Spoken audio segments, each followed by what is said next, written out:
In the 5th year with Aaron, he proposed to me and promised a wedding of the century.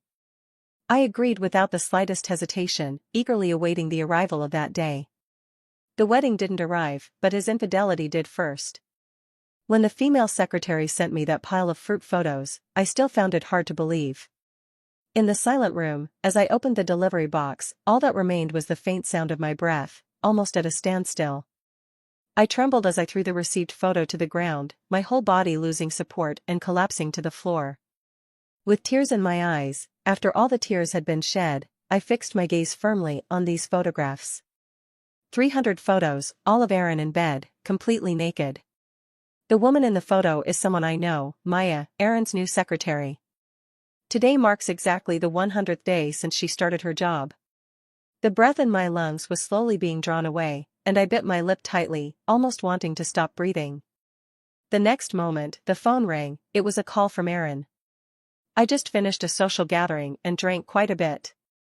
I'm at the Houting Hotel, and my wife is kindly picking me up to go home. After we got married, in order to put my mind at ease, he would always have me pick him up whenever he went out for social engagements. The reports of coming and going from work, and the fact that he can always be reached at any time without ever going missing, make me feel that he could never cheat. It could be real, yet it is so cruel. I wiped away the tears at the corner of my eyes, turned off the screen, and didn't respond or go out to meet Aaron. I quietly put away the photos one by one, neatly stacking them and placing them in a hidden drawer. 2 hours later, he returned, reeking of alcohol, driven back by the chauffeur. The driver called, and I got up and walked outside to take his body. As soon as I touched Aaron's arm, he shook it off violently. "No sex today, my wife is coming to pick me up, get lost." After saying that, he stumbled and fell beside the car. I was about to reach for his hand, frozen in the air. The driver reacted, patted Aaron's face, and called him awake. Aaron was awakened, his eyes irritated, but upon seeing me, his gaze instantly became clear again. "Wife." He didn't remember what he had said, and he opened his hands, leaning against me. The driver left with a sense of relief. At the moment the door was closed, he began to murmur his affection again. "I'm sorry, my wife, for making you wait so long. Don't worry, once this busy period is over, we'll have our wedding. I will definitely give you a wedding of the century, making you the happiest person in the world." I could hear these confessions almost every night he got drunk. They used to sound sweet, but now they just make me feel sick. I forced myself to suppress the urge to vomit and turned my face away from him. Aaron sensed my stiffness and looked up at me in confusion. But soon, he let out a light laugh and unsteadily pulled a jewelry box from his pocket. Opening it, a delicate, sparkling diamond necklace lay in the palm of his hand. "Look, do you like it? I have seen this necklace, there is only one in the entire city. When this necklace was auctioned off, it even made the local news. I didn't expect that the person who bought it was Aaron." Being drunk made him unsteady on his feet, but that didn't stop him from seriously putting the necklace on me. Aaron carefully tucked my long hair behind my ear, trying hard to control his trembling hands. He gently placed the necklace around my neck, saying, "My love, I want to give you the most beautiful things in this world. I will love you forever, and I want you to always be happy." After saying that, he pulled me into his arms. This embrace held no distractions, only an overflowing love. But this love is not pure, it also reminds me of that pile of unsightly photos. The heart's delayed awareness of the sour, suffocating ache almost leaves me breathless. The tears I had finally managed to hold back fell once again. I don't understand why he could be entangled with his secretary while loving me. I don't know how I was pulled onto the bed by him, softly coaxed to sleep. I only knew that the next day, when I got up, he had already prepared a full table of breakfast. A sandwich without mayonnaise, black rice porridge, my favorite strawberries, and he also prepared a portion of my favorite fried ribs for me. He remembered my preferences clearly. When he saw me get up, Aaron quickly brought over a cup of warm water. "You must be hungry. Drink some water to settle your stomach first, then hurry up and wash up so we can eat." After a simple wash, he gave me a kiss. I wanted to dodge, but I couldn't escape. His kiss was both fiery and cold, yet it left me feeling numb. He saw that I didn't move and cautiously reached out his hand to hold mine. He led me to the dining table, and he habitually watched me finish my porridge. When I was having stomach pains a while ago, he often took care of me like this. I caught a glimpse of Erin's eyes filled with affection and hesitated for a moment before speaking. "Erin, your secretary contacted me yesterday. She said she prepared a big gift for me." "What does she mean by that?" With a bang, the ladle Erin used to serve me soup fell back into the bowl, and a momentary blankness crossed his expression. But he quickly returned to the appearance of a good husband, placing the soup back on my table and ruffling my hair. "Wife, don't listen to what she says. It's her who is restless, I'll take care of it." After saying that, he turned around and went into the study with his phone. Erin appeared calm, but the fleeting hint of guilt in his eyes was caught by me. He quickly sent messages on his phone, and I noticed his hand was trembling. He was scared, afraid that things would be exposed. Erin took his phone into the study, and I followed him to the door. I pressed my ear against the door, and after a while, Erin's restrained voice came through from the other side. "Maya, did I give you the right to show up in front of my wife? What kind of relationship do you think we have? You better think it over. This is my first and last warning to you." The fury in Erin's eyes was about to explode. But shortly after his voice fell silent, it seemed that the person across from him said something. Perhaps Maya had provoked Erin. He quieted down, and in the end, all that remained was a gritted teeth remark, "You wait for me." When Erin came out, I had already returned to the dining table. He hurried over, wrapped his arms around my head, and gave me a kiss. I find him a bit disgusting, but it's not time to fall out yet. He picked up the coat from the back of the chair and walked out, his voice low and hoarse, wrapped in a layer of emotion. "Honey, remember to finish your breakfast. There's a contract to sign at the company, I'll be back soon." After Erin left, my body, which I had been suppressing, could no longer hold back and began to tremble violently. Tears flowed uncontrollably down my cheeks. If yesterday's events could still be deceived into thinking they were a composite photo, today is complete despair. This relationship is probably coming to an end. When Erin came back, it was evening. Just like before, he brought the cake I liked to eat. But after I saw it, I almost threw up. The gift he gave me constantly reminds me of what Erin did today. In the evening, I said I was tired and had no appetite to eat. Erin fell asleep holding me, without thinking much. The next day, while he was out at work, I threw the cake he gave me into the recycling bin. Tonight, he still came home very late. Even if tomorrow is my graduate school graduation ceremony, as a model future husband, Erin has always done a great job with his facade. He got up early in the morning to prepare food for me. After eating, he sent me back to school and then kept running around me, handling various matters. He attracted the attention of a large crowd from the moment he appeared. Everyone was talking about this young, wealthy senior who was able to start his own company in his 20s. But his gaze was fixed solely on me, focused and affectionate.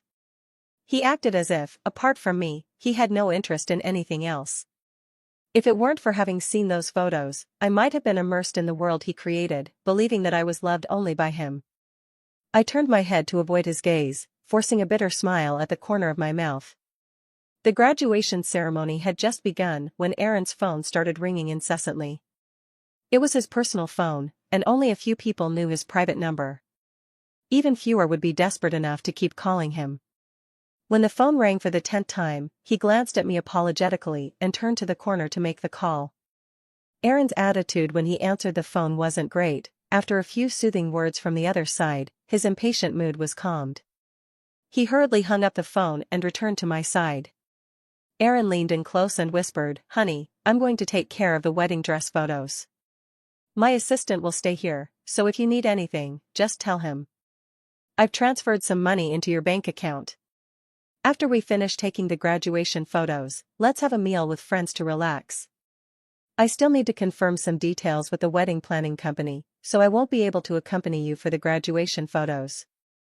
Erin disregarded my response and hurriedly left after speaking. I stared at his departing figure, unable to shift my gaze for a long time. Erin thought the excuse he found was flawless, but now, I don't believe a word he said. Just as I finished taking the group photo, I suddenly received a text from Maya, "Come home, there's a surprise." Seeing the news, my brows furrowed. Maya, she is eager to rise to power. Then, she sent another message, "Don't you want to see another side of Aaron? Hurry up, I'll open the door for you." The sky in December wasn't particularly cold, yet I felt as if I had fallen into an ice cave, breaking out in a cold sweat. The 1-hour journey home from school was somehow compressed into 30 minutes. Knowing full well that this scene would be difficult to bear, I still wanted to get to the bottom of it. When I returned home and caught a glimpse of the scene inside through the deliberately opened crack of the door, my pupils suddenly dilated. Breath and heartbeat seemed to stop at that moment, eyes uncontrollably fixed on the two entwined figures. From the bedroom and living room on the second floor, to the entrance of my studio. "Aaron, I want to try the art studio," Maya's playful voice called out. Aaron scolded, "No, don't mess up my wife's place." Maya was persistent, her hands wrapped around Aaron's neck, using a sultry tone to entice him. "But I want to try, Aaron. I brought a lot of things today. The studio has good lighting, so you can see better. And you can paint on me however you like." Aaron's expression changed for a second, just a second, as desire replaced reason. He picked up Maya and entered my studio. My heart, which had been hanging in suspense, finally died. Stumbling out of Aaron's house, I crouched on the ground and vomited. I don't know how long I sat on the ground in a daze, until my phone rang again, pulling me back to reality. It's still Maya, so eager to force me to leave in this way. I'm afraid Aaron hasn't given her anything good, and she's getting desperate. The tone of the message was filled with provocation. "See clearly, the dream of the wealthy has ended. Now that you're awake, just roll away, the only one who can stand by Aaron's side is me." On the way, I replied to Maya with trembling hands, "Since you want to rise so badly, help me leave, and the position of Mrs. Aaron will be yours." Maya is very resourceful. As soon as she heard I was leaving, she bought me a plane ticket and arranged the itinerary. She gave me the opportunity to study under an artist, and the plane was set to take off a week later. It was as if she was afraid I would regret it. But this plane ticket was intercepted by Aaron before it even reached my hands. "Wife, you're going out to have fun, why didn't you tell me? The company has stabilized a lot recently, and I have time to go with you. I'm not at ease with you going out alone." Without waiting for him to finish, I interrupted coldly, "I didn't go out, I bought the wrong ticket. Just throw it away for me." Regrettably watching the torn-up plane ticket, the plan to leave had to be restructured. Although I explained, my change in attitude was too obvious, still making Aaron feel uneasy. He began to put aside his work and devoted himself entirely to taking care of me at home, doing everything personally. Even when my gastritis flared up and I got up in the middle of the night to vomit, he didn't mind at all cleaning up the mess. "Wife, unknowingly, we have been together for 5 years. From the moment I first met you, I knew you would only ever be my bride. I truly love you, more than anyone else. Wife, don't listen to the voices from the outside, just believe in me." Aaron anxiously tightened his hold on me, afraid that I might leave. I met Aaron when I was 8 years old. At that time, my adoptive father was drunk and abusive. I angered him, and he threw me into the river, intending to drown me. It was Aaron who passed by and pulled me up with a group of friends. He saw that I was pitiful and brought a group of friends to my house every day to keep an eye on whether my adoptive father would hit me. He even had his dad send a bodyguard, but as soon as his adoptive father made a move, the bodyguard acted first. Although the adoptive father was angry, he could not provoke the Fu family, and after a few times, he became more restrained. I no longer have any external injuries on me, and he has always treated me well since we were young. If there are good things, they will definitely be given to me, and that's how we naturally ended up together. We got engaged in our sophomore year, and if it weren't for Maya, I would truly believe that he still loved me just as he always had.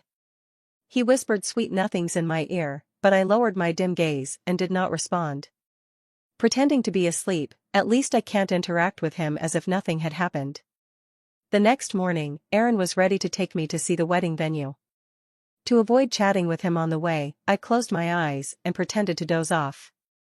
Aaron thought I was just feeling unwell and instinctively wanted to hold my hand. But before he could reach out, I stuffed my hands into my pockets. He was taken aback, opened his mouth but no sound came out, and the car, which had been moving at a steady pace, suddenly swerved sharply. The immense inertia threw us out together, and as soon as I rolled onto the ground, Aaron pulled me up tightly into his embrace. Using his body as a shield, his expression was severe, his face darker than ever. I raised my eyes to the rearview mirror and indeed saw two large trucks in pursuit. I stretched out my hand to protect his head, but he took it down and held it against his chest. "Be good, don't move, I'm fine, just lie down." As soon as the sound fell, with a bang, the car window shattered into pieces. Shards of glass fell onto Aaron, leaving streaks of blood on his once clean face and neck. The blood that overflowed even splattered onto my face. The next second, another impact struck the car, and Aaron's head collided with an unknown object. Aaron kept protecting me as I collapsed onto him and was taken to the hospital. He was scheduled for a series of examinations, and aside from some bruises, he only had a mild concussion. The feeling of having survived a disaster still leaves me somewhat dazed. After quickly thanking the doctor, I returned to Aaron's side to take care of him. "Wife, I'm really fine, don't worry about me anymore." "But you must have been scared, right?" "I'm sorry, it's my fault for dragging you into this. I promise this is the last time." Looking at Aaron on the hospital bed, his pale face marked with unhealed bloodstains, he was still blaming himself. My once silent heart stirred once again, and I was certain that Aaron still loved me. It was just that this love was mixed with a lot of dirt. I caught a glimpse of the phone that had been vibrating under his weight, and I forced a smile. Then, I made an excuse to leave, saying I needed to go back to get some clean clothes. After leaving the ward, I didn't walk away but stood by the next room waiting. I only approached the door after Maya appeared, as expected. "Go find out which family has set their sights on Cindy," as if I were already dead. "I can only wait for 2 days at most, after 2 days, they must pay the price." Then, Maya's voice reached my ears. "Aaron, the hospital is quite exciting, why refuse? Miss Cindy has already driven home and won't be back for a while, so let me keep you company. This time, you can play with me however you like, okay?" The sound of torn fabric responded to her. Aaron cursed softly a few times and pulled her up from the ground.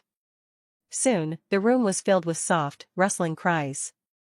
My already tense nerves completely snapped under the sounds of sulking and angry roars. The rekindled love was utterly shattered in that moment. Aaron had been hospitalized for half a month. By the time he was discharged, our wedding date had also arrived.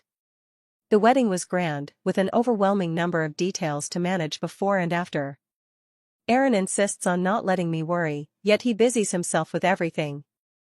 Only when I am putting on makeup do I have time to come and take a look. "Whether it's beautiful or not, whether you like it or not, this wedding dress was designed by a friend of mine, and it absolutely deserves you.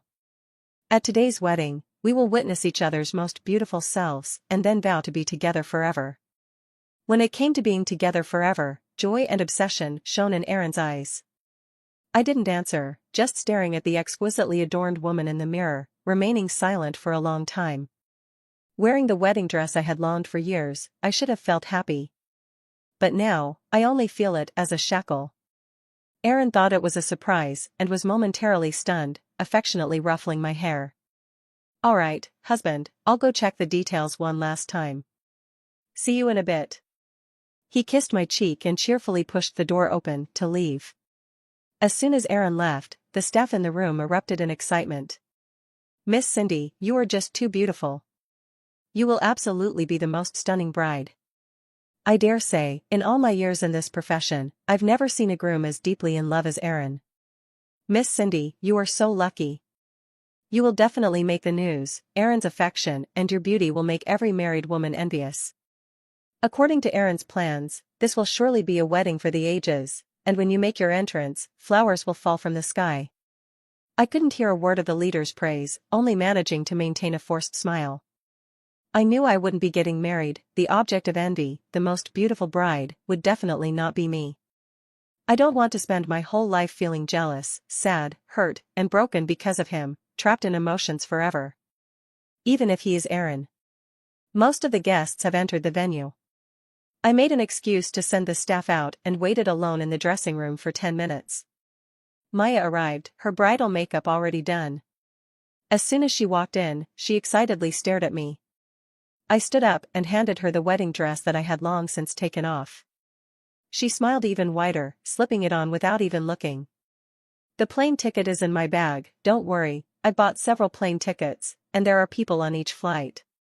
Aaron won't be able to find you for a while. There's also a bank card in the bag with 500,000 in it, take it. Once I'm settled, I'll give you more. The demand is that you never come back again.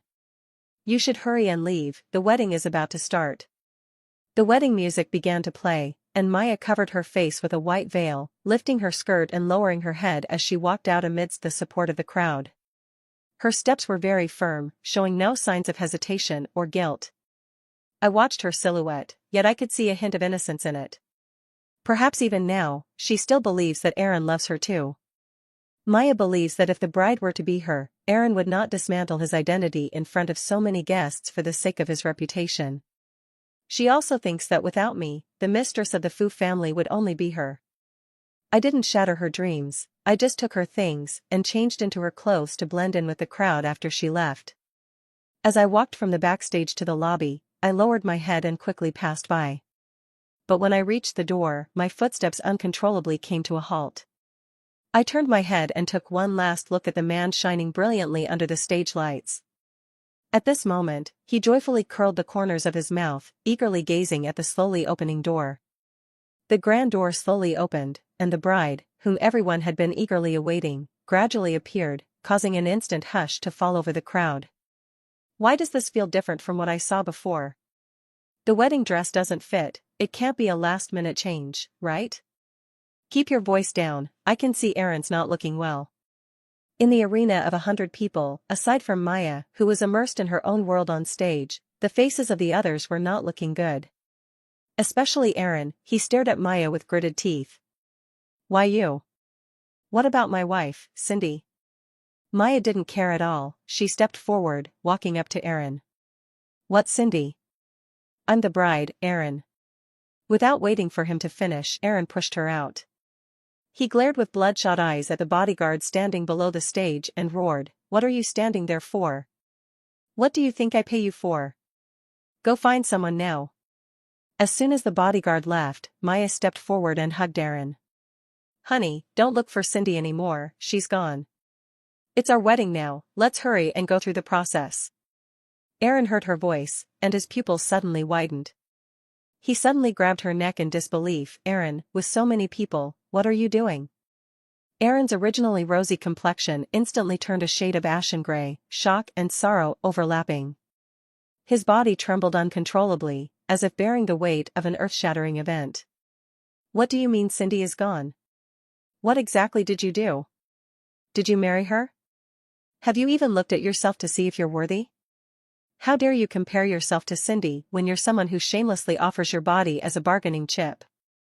Haven't I told you not to mess with Cindy? I'm giving you one last chance, hand Cindy over immediately, or I will make you wish you could live and wish you could die." He stumbled for a moment, yet his hand still gripped Maya tightly. As her face turned purple and she was about to suffocate, Aaron suddenly kicked her hard in the stomach. The force of the kick sent Maya flying several meters away.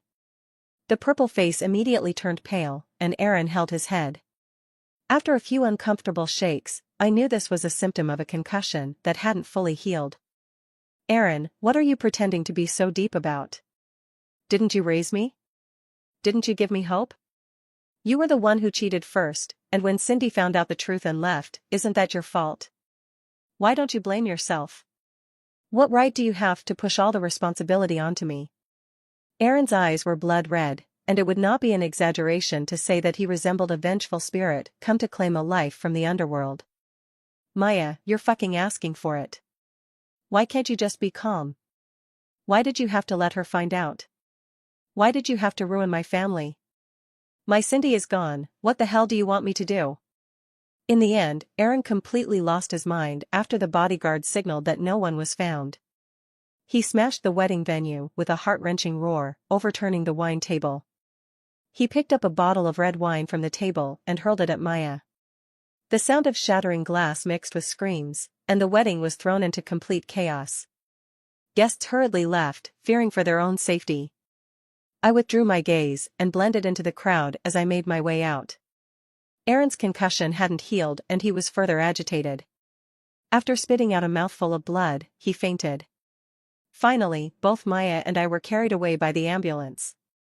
I blended into the crowd, watching as Aaron, pale-faced and slumped on the stretcher, was carried away with blood at the corner of his mouth. Until he disappeared from sight, I headed straight to the airport. If nothing unexpected happens, this will be the last time I see Aaron. Holding the plane ticket that Maya gave me, I boarded the flight to another country. The flight lasted a total of 13 hours. When I got off the plane, my phone was filled with hundreds of missed calls and thousands of messages. It's all messages from Aaron. Honey, please let me explain. What Maya said isn't true. I only have you, I haven't cheated. Maya is just talking nonsense, she's not in her right mind, so don't listen to her. I have no relationship with her, everything is just her imagination. Honey, please send me your location and wait for me to pick you up, okay? I'm begging you, please don't ignore me, I'm really scared. Honey, I have a headache. I don't have the patience to read through long explanations and please. Also mixed in his messages were 2 texts from Maya. Cindy, you promised me, you can't come back. Aaron cheated, he slept with me for a year and now he wants to find you to dump me. No way, I can't leave no matter what, I will definitely entangle with him to the end. Yesterday's past became blurred in the face of exhaustion. I don't want to deal with how Aaron and Maya are entangled. Right now, I just want to settle everything and then rest well. I broke my phone card and threw it into the trash can, then headed to a nearby hotel. After checking in, I indulged myself and slept for a whole day and night. I reluctantly got up after sleeping until my head felt heavy, my feet light, and my whole body was soft and numb. Maya gave me $500,000, and the pocket money Aaron used to give me adds up to several million. So my life isn't simple, I rented a small villa. I settled myself in and then contacted the oil painting teacher that Maya had introduced to me. In a foreign land, I not only did not feel uncomfortable, but rather felt quite relaxed. Everything that once caused me pain is left in the past. The chaos in my heart has been calmed by the rare tranquility I have found. I immersed myself wholeheartedly in learning under the oil painting teacher. Time flew by during the study, and after just a brief introduction, half a year had passed. On this day, as soon as I arrived at the studio, I felt an extremely somber atmosphere. Teacher Lou's deep gaze was cast upon me. Clearing his throat, he brought the phone in front of me. I took the phone in confusion, but my pupils suddenly constricted as I saw the screen clearly. The video is from the surveillance and is not clear. However, under the blurry shot, Aaron's cold and gloomy expression is still evident. He grabbed Maya, who was wearing a hospital gown, by the neck and pressed her, emaciated and on the brink of death, against the window. She pushed half of her body out, last chance to say where the person is. Otherwise, you have no reason to live. Maya kept slapping his arm, signaling him to let go. But Aaron remained unmoved. Let me go. Are you going to kill someone, you madman? Aaron smirked, his eyes narrowed. There was a deadness in his gaze. Anyway, I can afford the loss. Maya revealed my position. In the end, she said it, or perhaps she knew that Aaron could really go for the kill. In the end, she was taken away by Aaron's man, gasping for breath. I glanced at the time the video was sent, it was just after midnight. Now it's 2 in the afternoon, and if nothing unexpected happened, Aaron should have arrived. After thanking the teacher, I didn't stay in the classroom and left directly from the back, carrying my bag. I didn't dare to go home, I originally wanted to find a hotel to hide for a while. As soon as I stepped out of the teaching building, I was enveloped by a wave of warmth from behind. Cindy, I finally found you, I finally found you. Do you know how long I've been looking for you? Half a year. I haven't had a good night's sleep in these 6 months, every time I close my eyes, I fall into a panic of losing you. I can't even dare to close my eyes. I really miss you so much, Cindy. I was really wrong. Maya was just an accident. I promise there won't be another one, okay? Please believe me, come back with me. Aaron held me tightly, squeezing my waist painfully. He lay on my shoulder, his burning tears soaking through the thick fabric and into my skin. Cindy, Maya has been sent to the mental hospital by me, she won't be coming out, there will never be anyone standing between us again. Give me one more chance, just one last chance, okay?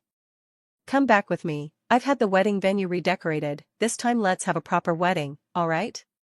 Aaron's voice could be described as humble, a stark contrast to the lofty position he usually held. For the first time, he lowered his noble head before someone else. But I had no motivation at all. I even felt numb and sarcastic, tearing away the arms that bound me. I turned around and met Aaron's gaze. It had been 6 months since we last saw each other. He has lost a lot of weight, his cheeks are sunken, and his eyes are bulging. He looks like a completely different person compared to the spirited figure he was 6 months ago, but his change. Still, it failed to move me. No, I don't want to either. Do you think that now that you've dealt with Maya, we can go back to how things were? Aaron, stop shirking responsibility. This relationship has rotted in your hands, and I can't accept it. You can't go back either. Now that you're awake, let's go home. I turned to leave, but Aaron grabbed me first. He was trembling all over, his eyes filled with fear and rejection. He shook his head and said no, even kneeling down on the spot while holding my waist. Cindy, give me one chance, just one, for the sake of the 5 years we've been together. For the sake of the time I saved you when we were kids, I beg you, this is the last time. The gazes of the people passing by were all fixed on us. I didn't want to be watched, and I certainly didn't want to compromise.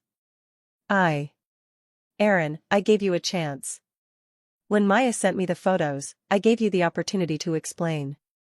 You told me you were an unsettled person, but then you turned around and were drawn to her photos. At the graduation ceremony, you said you had something to do, yet you brought me back home, into our bedroom, into my studio. At this moment, I still hold on to a sliver of fantasy about you, I still can't bear to leave. But you protected me from the car accident, yet at the moment I was moved, you went and made love to her in the hospital. How can you expect me to forgive you? I really can't do it. I can't help but see those naked photos every time I look at you. All the images of you and her replay in my mind frame by frame. I really can't forget, Aaron, let's just let each other go. Aaron fell silent, only crying with a heart-wrenching intensity. I originally thought he would leave after knowing my attitude. I didn't expect Aaron to stay for another half-month. For the past half-month, he has been following me every day. Acting as if nothing had happened, he moved into the house next door and then cooked meals to bring to my school. Genuine concern speaks of memories, trying to make me overlap him with the boy in my recollections once more. Cindy, your favorite fried ribs are ready, eat them while they're hot. Cindy, do you remember when you were little, you were always bullied, and even when you were bullied, you wouldn't say a word, so I had to run to your classroom and question everyone one by one. Cindy, in high school, I once made a wish under the wishing tree that the other half of my life could only be you. When will this wish come true? As Aaron spoke of the past, his eyes were always filled with longing and nostalgia. I, however, did not stop Aaron from doing futile work. It was just that he caused misunderstandings by coming to my school repeatedly, and the 3rd class was interrupted. No matter how good my temper was, it was gone. I put down the paintbrush and pulled Aaron, who was delivering food, away. Aaron, I am not happy. Everything you do troubles me and makes me irritable. Your presence will never allow me to be truly happy. I didn't speak kindly, taking the gift box from my pocket and placing it in his hands. It was the necklace he had given me before, and now I was returning it to him. Aaron, go back. We're really done. This time Aaron remained silent, standing rigidly in place. He looked at the necklace in his hand, his eyes reddening. His face was deathly pale, his lips trembling, in what could be called a hot summer. Yet he was shaking all over, nearly unable to stand. He opened and closed his mouth several times, finally pressing it into a straight line. We stood in silence for a long time, long enough for Aaron to finally collapse to the ground. I just heard his voice, I'm sorry. I know that Aaron understood. He once said that my happiness was the meaning of his existence. Now I am unhappy, and his existence has lost its meaning. He knows that we can never go back. Watching Aaron leave alone, I felt a sigh of relief in my heart. Without his entanglement and obstruction, my future will be filled with brightness.